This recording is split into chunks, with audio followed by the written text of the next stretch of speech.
জিতু নবনীতার সম্পর্কের সমাপ্তি হলেও থেকে গিয়েছে স্মৃতি।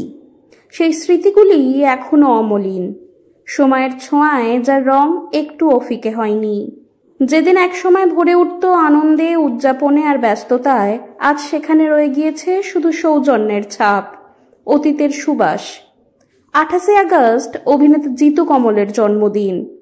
জানা গেছে এবছর অভিনেতা পা দিলেন 35-এ, শুরু করলেন জীবনের আরও এক নতুন অধ্যায়। এই বিশেষ দিনে প্রাক্তন স্ত্রী নবনীতা দাসও ভুললেন না শুভেচ্ছা জানাতে। 2023 সালের মাঝামাঝি সময় নবনীতা হঠাৎই ফেসবুকে জানান তাদের বিচ্ছেদের খবর। সবার উদ্দেশ্যে তিনি স্পষ্ট করে লিখেছিলেন, জিতুর সঙ্গে তার পথ আলাদা হয়ে গিয়েছে।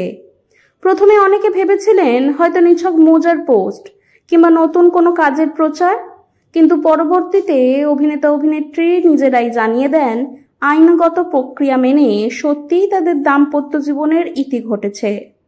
তবে আলাদা হওয়ার পরেও কখনো একে অপরকে নিয়ে কাদা ছোড়াছড়ি করেননি কেউই। জিতুর জন্মদিনে নবনীতা ইনস্টাগ্রাম স্টোরিতে অভিনেতার একটি ছবি শেয়ার করে প্রকাশ্যে শুভেচ্ছা জানান। ছবিতে জিতুকে দেখা যায় সাদা কালো ডোরা কাটা শার্ট, ধূসর রঙের প্যান্টে, চোখে কালো চশমা, মাথায় টুপি আর মুখে হালকা হাসি। সেই ছবির সঙ্গেই নবনীতা লেখেন শুভ জন্মদিন। এর বাইরে আর একটিও শব্দ ব্যয় করেননি তিনি।